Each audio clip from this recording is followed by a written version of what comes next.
Já parou para pensar como uma única tecnologia pode, de repente, virar de cabeça para baixo a forma como um país inteiro lida com dinheiro? Em pouquíssimo tempo, o Brasil passou por uma transformação radical, e o nome por trás disso é um só: Pix. Vamos mergulhar nos números para entender a dimensão real do que aconteceu. Para começar, se liga nesse número. Mais de 170 milhões de pessoas físicas já usam o Pix. Isso é tipo 80% de toda a população brasileira. É uma adoção massiva, em um tempo que ninguém imaginava ser possível. E não é que as pessoas só se cadastraram, não. Elas usam, e muito. O sistema está processando mais de 7 bilhões de transações por mês. Essa frequência toda mostra que o Pix não é mais uma opção. Ele se tornou parte do dia a dia de todo mundo, de pessoas a empresas. Agora, vamos falar do volume de dinheiro. Em um único trimestre, o Pix movimenta mais de 3 trilhões de reais. Para colocar isso em perspectiva, é como se o triplo do PIB mensal do país inteiro estivesse passando por ali. É uma quantidade de dinheiro, assim, colossal, circulando em tempo real. Ok, com números desse tamanho, a pergunta principal é inevitável, né?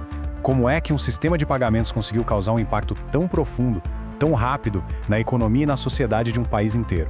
É exatamente isso que a gente vai destrinchar a partir de agora. Então, lá em novembro de 2020, quando foi lançado, o Pix não era só mais um jeito de pagar. Ele foi, desde o início, uma revolução de verdade. Foi projetado para ser rápido, barato, acessível e, com isso, ele mudou completamente as regras do jogo financeiro aqui no Brasil. Certo, então vamos para o básico. Para a gente entender a revolução, a gente precisa entender a ferramenta. O que é, na essência, o tal do Pix? A coisa mais importante para entender é o seguinte: o Pix é uma infraestrutura pública criada e controlada pelo Banco Central do Brasil. É isso que garante que tudo funcione entre os bancos e que o custo seja baixo. As características principais? Velocidade, com transações que levam segundos, e disponibilidade total. Ele funciona a qualquer hora do dia, em qualquer dia do ano, sem pausa para o café. E ele não parou no tempo. Muito pelo contrário, a evolução foi super rápida. Logo depois do lançamento em 2020, já em 2021, ele ganhou o Pix Saque e o Pix Troco.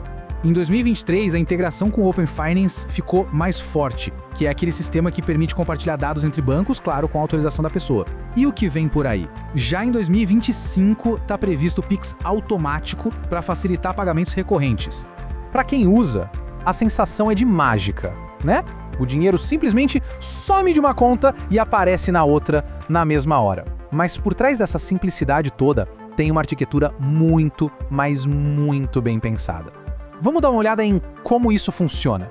A grande virada de chave, com o perdão do trocadilho, foi a chave Pix. Ela é basicamente um apelido para sua conta bancária. Ao invés de ter que passar número do banco, agência, conta, dígito, você só informa um dado simples, como o seu CPF, e-mail ou telefone. Isso sozinho já eliminou uma das maiores chatices que existiam nas transferências antigas. O Pix também fez o QR Code explodir em popularidade para pagamentos. E existem dois tipos principais.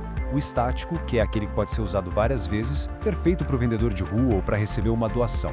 E tem o dinâmico, que é gerado por uma transação única e pode carregar bem mais informações, tipo data de vencimento.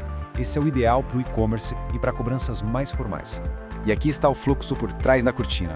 O processo todo, que leva segundos, começa com o pagador, que inicia a transação. O banco dele valida as informações, checa o saldo e manda a ordem para o SPI, o Sistema de Pagamentos Instantâneos, que é o cérebro de tudo isso lá no Banco Central. É o SPI que faz a liquidação em tempo real, movendo a grana entre os bancos. E no final, todo mundo recebe a confirmação. Simples assim.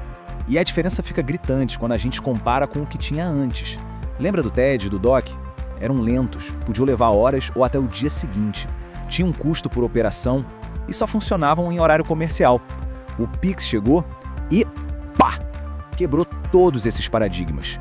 Ele é instantâneo, gratuito para pessoa física e está sempre ali, disponível.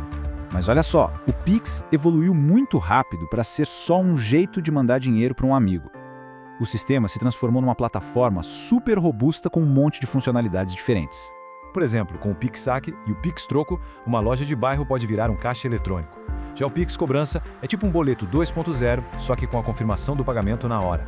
E com o Pix Agendado e o futuro Pix Automático, o gerenciamento de contas do mês, assinaturas, tudo isso fica muito mais fácil. Agora, Vamos sair um pouco da parte técnica e olhar para como essa tecnologia toda mudou de verdade a vida das pessoas e o jeito que a economia do Brasil funciona. Essa citação resume perfeitamente os dois maiores legados do Pix até agora. Ele não só acelerou a digitalização da economia, como também foi uma ferramenta poderosíssima de inclusão financeira. É só pensar nas milhões de pessoas que antes dependiam só de dinheiro vivo e que agora estão participando da economia digital de forma ativa.